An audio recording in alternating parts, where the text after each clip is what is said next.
forum is Barb Limons. Barb joined the League of Women Voters of Wheaton in 2014.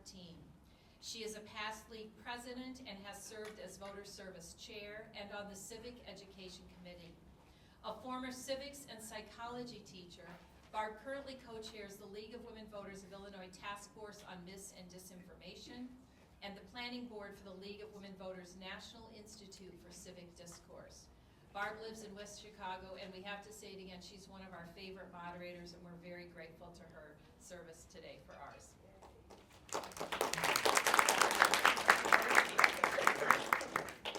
Hi, welcome to the Candidate Forum for Glen Ellyn Village Trustee. As Deb said, my name is Barb Limons, a member of the League of Women Voters of Wheaton, and your moderator for today. I do live in West Chicago, so I will not be voting for any of the candidates participating in the forum this morning. The League of Women Voters is a nonpartisan organization that neither supports nor opposes candidates or parties for any office. The League is not affiliated with any political party.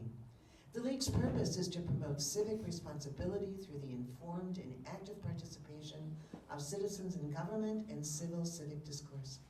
Providing opportunities to meet candidates is a major mission of the League of Women Voters, so voters can become better acquainted and better informed about the issues facing their community and the candidates running for office.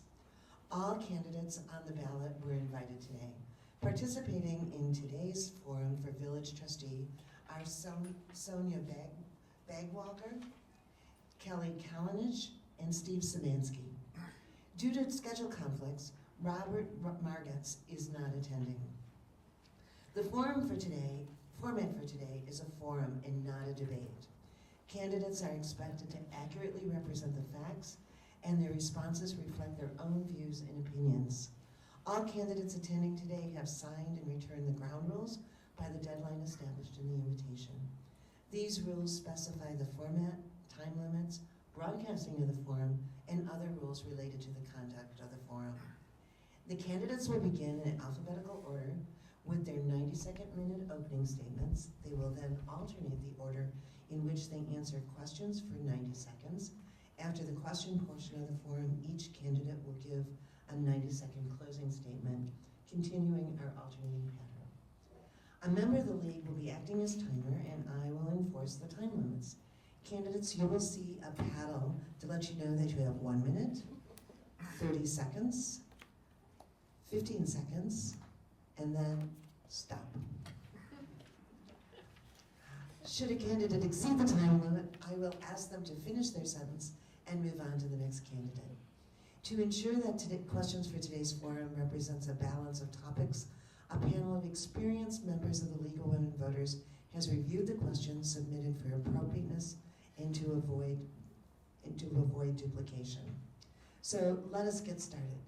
Candidate Bagwalker, you have 90 seconds for your opening statement.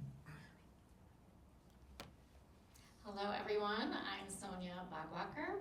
I want to first thank the League of Women Voters for organizing this event and the CVC for their tireless commitment to our village. Thank you to my fellow candidates and the voters attending. First and foremost, I'm a mother of 3 accomplished daughters raised here in our community. 2 recently graduated from Glenbard West and 1 is in middle school. My husband is a physician, he's here, he has many patients in town. I myself have practiced law for 25 years, first as a litigator in a large Chicago law firm, then in government as the chief legal officer of a state agency that serves older Americans and disabled populations, and currently as counsel in a global corporation where I work on acquisitions and participate in reviewing a $250 million budget every month. As a litigator, I learned toughness in government. I learned about implementing programs that help people while being a steward of taxpayer dollars. And in my current role, I have learned the art of negotiation and finding common ground. I have been highly involved in Glen Ellyn as a volunteer, and I've been on the board of a very respected legal advocacy organization. So why did I run for trustee? Quite simply, I'd like to contribute my skills to the community that my family and I love. We have a great village. I want us to be the best village. I'm looking forward 5 years, 10 years, 15 years from now, and see how we can keep innovating to be the best that we can be. Some of my priorities are continued economic development of downtown Glen Ellyn while maintaining its quaint charm, enhancement of Roosevelt Road and south of Thank the you so corridor. much. I'm sorry, time has elapsed. Okay. Candidate Thank you. Kalnich. Good morning, everybody. I'm Kelly Kalinich, and I'm so happy to be here. When I ran for my current term, it was during COVID, and so the opportunity to interface with people was very limited, and so it's great to be here. And thank you to the League as well. I have been a lifelong resident of Glen Ellyn, having grown up in Glen Ellyn, and I'm the mother of two college-age students who are at the University of Illinois in Champaign-Urbana, currently asleep right now. They're at home, it's spring break. But I really want to serve our community. I retired in 2015 from a 33-year career as an educator. I had been a regular classroom teacher, a special education teacher, a counselor, a principal, as well as a superintendent. And all of those different roles really gave me the opportunity to interface with the communities where I worked, as well as being fiscally responsible and understanding the best practices in government. So when I was approached about running for trustee 4 years ago, I felt that it was a good opportunity for me to give back to the community that I have loved and treasured so much. Thank you. Thank you. Candidate Szymanski. Hi, my name is Steve Szymanski, and for 42 years I worked for United States Steel Corporation. For the last 7 years, I have been on the Capital Improvements Commission, which is an advisory board to the village board. The last couple of years, I've been chairman of that commission. During that time, we've worked on the streetscape program, the train station. We worked on lead line services. We've worked on street and sewer maintenance, and we've worked on long-range facility planning.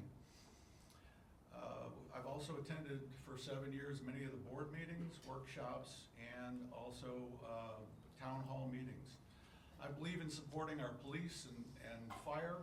I believe our fire department needs new facilities and new training centers. I support our local businesses, both at the CBC level, but also on Roosevelt Road.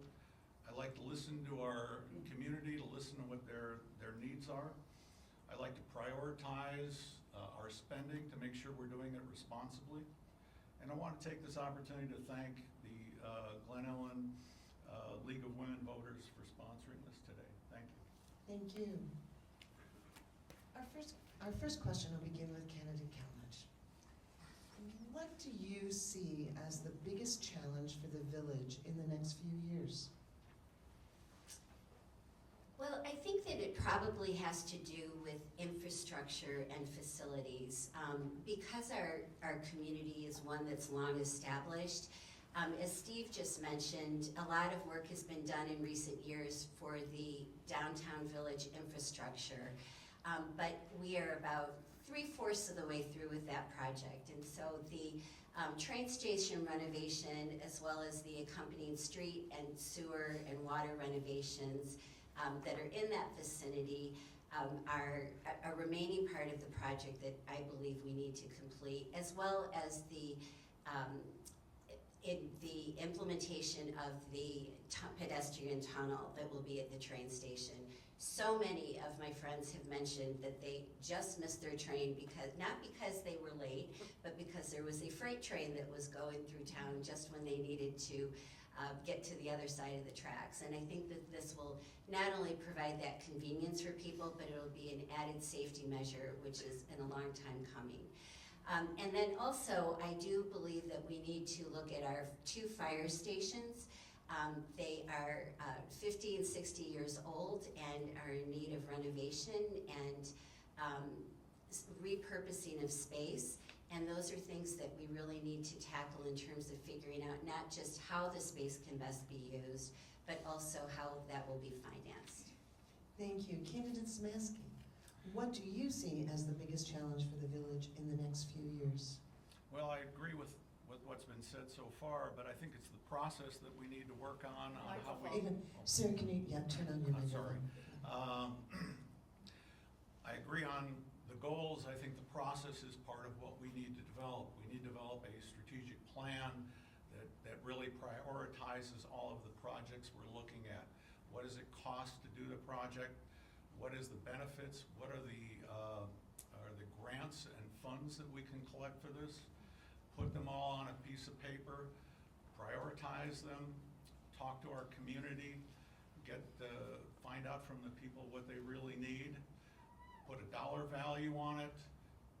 Do we have to borrow money to do this? Do we have to follow other processes? Do we have to let things go? Do we have to move them around? But I think that we all agree that something has to be done. I think developing the process will be the key.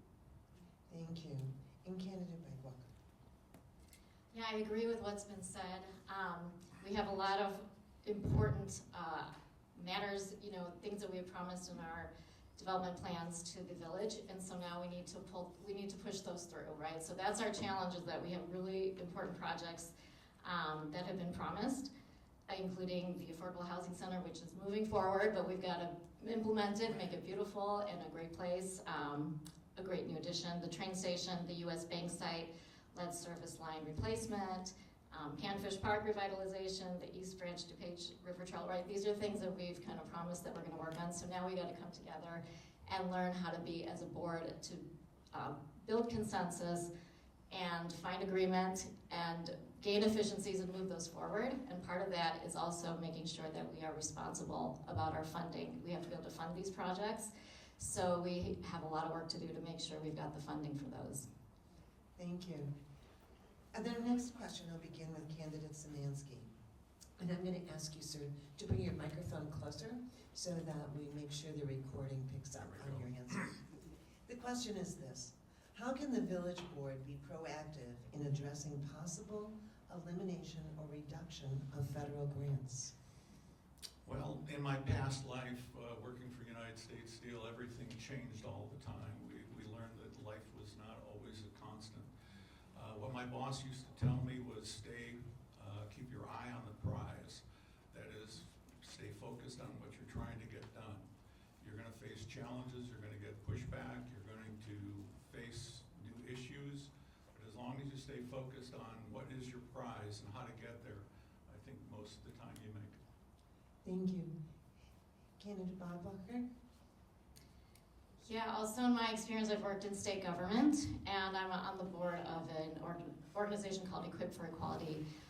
So we, at the state, this occurred when a new governor came in. We lost a lot of funding, and then there were times when we lost federal funding. So you just have to plan ahead for that. You can never think that your federal funding, that funding that's coming outside of the village, is permanent. So you have to plan ahead for that, and that's part of our budgeting process, right? We should have contingency plans in place for that, so we've got to be forward-looking. And on my not-for-profit that I serve on, we're also losing federal funding right now. So you have to have enough in your reserves. So it's all about responsible budgeting. Thank you. Candidate Gallinich. Well, I think, like my colleagues up here, having budget experience that is inclusive of federal funding as a school district is something that we are always mindful of.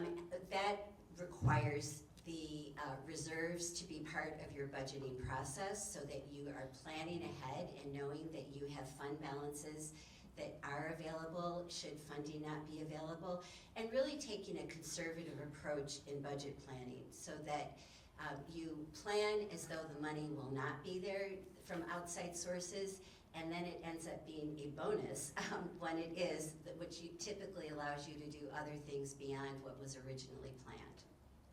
Thank you. Candidate Bodbacher, we'll begin this question with you. What are some of the ways the village can work with other governmental entities? Yeah, I think we are a partnership, right, with the other entities in our village, the school board, the Downtown Alliance, College of DuPage, the Forest Preserve commissioners and district. So we've got to be working in partnership. Everything has an overlapping. We tie together as a village. None of us, no part of it works without the other. So there are lots of partnerships that we can have. I'd love to be meeting with them and understanding what they can do and we can do for them so that we can make the village a better place. And one example that's already in place is that the Park District will be managing some of the areas that is under the village, such as the US Bank site. We're leasing, we're having them manage putting that together. So those are partnerships that are already in place, but it's, especially the schools too, it's really important that we work together. So with our Glenbard West, you know, that's important to me that they're expanding. They're gonna need some zoning and permit variances, those types of things, so we're gonna be working together. Thank you. Candidate Kalinich, what are some of the ways the village can work with other government entities? I think that the village itself is perceived by some people as being the keeper of all the government agencies. It's not unusual that we will receive communications from community members who have a concern or an idea regarding the park district facilities, have a concern or idea regarding the schools, and that even expands to Forest Preserve and the College of DuPage. Of course, those are separate government entities, so the communication and collaboration with them is critical to allow us to work in tandem to one another and in support of one another. I know that our village manager in particular, Mark Franz, has regular meetings with the leadership of the different government entities, and that really allows us to have an idea of what might be part of their future plans, as well as how that dovetails with any plans that we might have. So we depend a lot on his ability to keep us informed, and he does a great job with that. Thank you. Candidate Szymanski. I think it's good that we work with other villages and really understand what our assets are and what other assets of other villages are. One good example is the work that's being done on a fire station training center where perhaps we work with the village of Lombard, share assets. This is part of what we do, how we analyze things. What do we have that works that maybe somebody else can share? A lot of cooperation back and forth. A lot of the work that we do in the Capital Improvements Commission is working with the county, with townships and the states to come up with the best solutions for issues. A lot of work being done, talking to other villages about how they do something, so you don't have to invent it yourself. Sometimes somebody's already come up with a good idea, so it's always good to be talking to other villages and sharing information. Thank you. Our next question is this. Do you believe your votes on the village board should reflect the majority of Glen Ellyn residents, even if the more popular viewpoint differs from your own? Why or why not? And Candidate Kalinich. Yes, thanks. That's a very good question, and it's one that I have wrestled with myself with some of the votes that we've been presented with. And I think that it's a combination. I think that it is very important to solicit as much input as possible. If there's an issue coming before the village board that we've had either limited input on and or it's something that has been more controversial, I will actively seek input from others via email, phone calls, text messages, just anything that can help me get some additional input. And then I really sit down and put together my own pros and cons list regarding an issue and look at what are the short-term implications, what are the long-term implications, what are the opportunities that perhaps we're not even considering that could be an alternative to what's before us. So it's really a process that involves a multifaceted consideration. Thank you. Candidate Szymanski? So as chairman of the Capital Improvements Commission, I am lucky to have 9 very talented commissioners, all from Glen Ellyn, who are very involved, and I frequently tell them if we all agree on something, we must be doing something wrong. So, so we need to continue to have dialogue and make sure we're getting everyone's views submitted. And I think that's a big difference on how you come to a conclusion. It's always good to have a dissenting vote because we learn something from those more than anything else. So that's the way I would approach something. Thank you. And Candidate Bogwacker? Yeah, I agree with what my colleagues have said. You know, I'm not here to represent my own interests. I would be, if I'm elected, be representing the constituents, the village, and the best interests of the 28,500 plus residents. So we have to keep that in mind. I know that can be challenging, but it's not about ourselves, so we've got to be listening to all the different sides of an issue. And sometimes one is more vocal than the other, but that doesn't mean that represents the entire village. So we just got to have also ways of that. We have listening forums, right? How do we hear from the different residents who are different demographics, different age groups, different sides, different directions of the village, and make sure we're giving opportunities for people to speak their voice, and that we have forums where we can listen, and we make that very easy and accessible. And then it's also leadership style and temperament. You know, can you listen to people that disagree, and be open to that, and be able to listen to learn, and not just listen to wait for your chance to respond. So it's also about the temperament and leadership style to be able to bring together different voices. Well, digging a little deeper into this subject, we know that village trustees will not always agree with each other. So how do you handle disagreement on the board and get your opinion reflected and heard? Candidate Smansky. So again, I think that we need to protect the minority opinion. We need to understand why they feel the way they do. I had a recent session with our Capital Improvements Commission where there were 8 in favor, and suddenly one of them was opposed to it, and we kept asking why, and the person was somewhat reluctant, but I think they have to be in an environment where they feel comfortable, where they can be heard. And after a while, we all learned something from that one person. And I think that as we go through any conversation, that dissenting vote may be having more information than the rest of us at times. So I think it's very important that we listen to that and respect those dissenting votes. Thank you. Candidate Bob Walker? Yeah, you know, this has been an evolution for me in terms of leadership styles, but I think it comes down to professionalism and respect. You've got to have, you know, treat things as a professional, treat people with respect. There are going to be disagreements, and that's a good thing. That's a good thing. Diversity of voices coming to the table is a good thing. It's not a bad thing.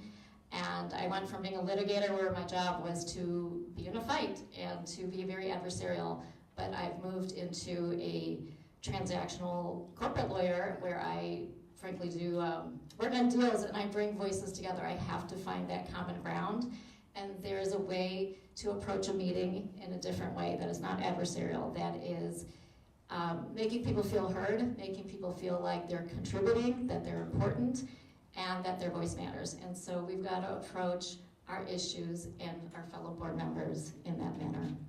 Thank you. Candidate Kalnish. Well, I think I'll tell a quick little story. I grew up in a family with 3 brothers, and one of the practices in our family was at dinner time we had a topic of the day that was presented to us, and we had to argue our position regarding the topic of the day. So I've had a lot of practice with having varied opinions, and I will say I think it's a little more successful at a village trustee board table than it is at the Kallenich family dinner table. There was no food that was ever thrown, but there were some people that would storm away from the table. Anyway, I learned early on in this role as trustee that I can be prepared for the board meeting, and I need to be prepared with all of the research and input, but that I do not make a decision until I hear the voices that are shared at the table. And I can tell you there has been more than one occasion where I was influenced by my fellow trustees' perspective and ideas that they presented that I had not considered. And that did make a difference in my final vote. So I think it is critically important to hear all the voices that are at the table, even if we are not in agreement. And then when the decision is made, it's equally as important to move forward in a united front and positive manner. Thank you. The next question is how can the village ensure all members of the community feel welcome and belong? Candidate Bob Walker? That's what we're about as a village, right? We're a welcoming village, and we want everyone to feel included. So having diversity in our leadership is a good thing because it represents that value. And being open to listening, right? like I was talking about before, I'd love to see us, have more avenues by which to hear from people. I know there used to be a tea with the trustees, which was, I think, maybe a great idea. So if we do that again, things like that, where we're showing that we're open to listening to all the different voices in our community and just having that mindset of being forward-looking. That we are an amazing village and so many people have lived here grew up here, and that's an amazing thing. But we do have to have the mindset of being open to growing and innovating and moving forward and being the community of the future in our populations moving ahead. Thank you. Candidate Kalinich. This is a topic I really do think about in my role as a trustee, in that as members of the community, it's very common that we have routines, we travel in common circles with, we see similar friends in different settings with different organizations. So I've really tried to make sure that I step into situations that are not as familiar to me. So for example, if there is an event that's being offered by a local organization that I'm not necessarily affiliated with, but they've invited us to participate, I try to do that so that I can make sure that I am interfacing with different perspectives and different ideas. And so I think that's a really important role, is to be visible and involved, and also being a good listener. Thank you. Candidate Szymanski. So we encourage people to attend our Capital Improvements Commission meetings. When people have asked me, how do I get more involved, I say, come and listen, just listen and hear what we're talking about. Then something will bubble up in your mind about what you might want to talk about.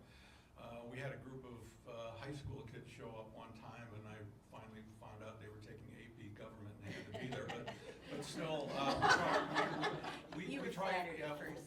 I was flattered at the beginning, yes. But the important thing is that they listen, they learn something, and this is part of the process. And I think attending board meetings, attending workshops, it may not be affecting you in that specific event, at that specific moment, but you're going to learn something, and it's going to bring you to ask another question. So we're actually excited when somebody shows up at our meetings and are very encouraged by that. So I would say, come to the meetings, listen. There's about 9 or 10 different commissions that meet. Just go to them once in a while. Don't go just for a specific need that you're having at that moment. Just learn more about what's going on, and I think it'll help you understand and communicate more. Thank you. I'd like to get one more question in. So if it's with your permission, I'd like to shorten the response time to just 60 seconds. And you're all smiling, so I'm going to take that as yes.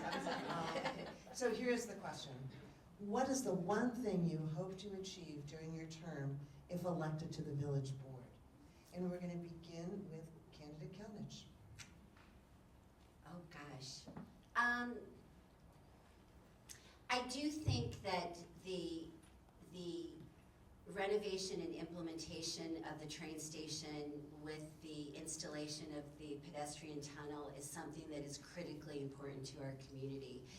It's also a project that is a collaboration from different funding sources, and we have an opportunity because of those funding sources to really maximize our community dollars for this project.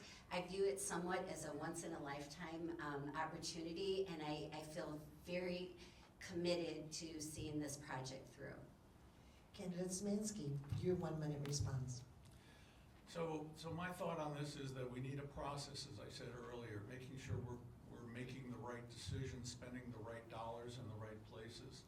Once we get a process created, valued, we can go to the community and say, this is how we see things, this is how we view it, and we'll get feedback to say, no, I think this is more important than that. We should say to them, well, if we want to do this project, we may have to go issue bonds. How do you feel about that? Is it that important to you, or is it not that important to you? So I think coming up with a process is very important. Communicating that process to the community and then following through is key. And Candidate Bogwalker, what is the one thing you hope to accomplish? I just really don't have an agenda of one item that I want to do. I think, we talked about the many items that are on our strategic plan, So I'm just here to help. I'm here to help bring my skills to use for my community, for my village, and be there to help push those through and, grow into a board, the best board that we can be. Help be one of those people that makes us a collaborative board where we're working together and, making our promises, fulfilling our promises to the village. Thank you. You all did really well. Well, it is time now for closing statements. So candidate Smansky, you have 90 seconds for your closing statement. So the good news is our village is in a very good position. We're AAA rating. We have a great economy. There are numerous challenges, or I call them opportunities, ahead of us. I think we need to continue to maintain and hire quality people. We need to address significant capital needs. We've covered a lot of them. The fire stations, we have volunteers, volunteer firefighters. We need to support them by improving their facilities and creating the training that they need. We've been challenged with mandatory lead services. We need to address that quickly. We need to finish the phase 2 development of the train station and determine what the cost is going to be. We need to actively pursue grants and funds where possible. We need to prioritize our projects, which I've talked about before, based on the funding that's available. And we need to set goals that are fiscally responsible in the community. I think it's important that we respond to our community's needs, listen to them, and communicate on what we're working on. I find that Glen Ellyn is a volunteer community. That's why I really love it so much here. And I know that with the support of everyone here that we'll get through this. Thank you. Thank you. Candidate Bachwalker, your 90-second closing statement. Well, thank you to the League of Women Voters for this excellent forum, and thank you to the voters who took their time to come and attend and meet us. I'm here to volunteer my time to our village because I feel there's really no better way to contribute than for the betterment of our own community where we're raising our children. I believe I could add valuable additional perspective to the great work being done, and I have a really continuous improvement mindset that's part of my profession that I would love to bring to the village. When you vote in this election, I would ask that you remember 3 things about me. Skills. I have skills that I feel I can bring to the table. I care. I truly care, and I don't have any other motivation for this. And temperament. I believe in professionalism, and I have the temperament of a leader who brings people in and brings voices together. So I would appreciate your support. Again, I'm Sonia Bogwacker, and I would love your vote. Thank you. Thank you. And candidate Kalnich, your 90-second closing statement. I have 5 personal goals for Glen Ellyn, and they're really centered around what would I want for my own family in our community. And clearly, as raising the 3rd generation of our family in the community, I care very much. Number 1 is safety. Everywhere we turn, I'm concerned about what are things that we can do to help make our community safe. One of the topics we're examining right now is our pedestrian motorized vehicles in the downtown area and throughout the village, and thinking of how can we make sure that we're proactive in that issue. The second goal that I have is to be collaborative. As I mentioned earlier, I'm very interested in hearing not only my fellow trustees' input and ideas, but that of our greater community. It enriches me personally, but more importantly, it enriches our village. 3rd is to be fiscally sound. As Steve mentioned, we have a AAA bond rating, which is the highest you can have. And because of that, we get to have these conversations about wonderful improvements to our community. 3rd, I am really concerned about communication and making sure that we not only do good things, but we help people understand why things are being done and how they're being done. And last, I want to look to the future to make our community as vibrant as it can be. Thank you. Please join me in thanking the candidates.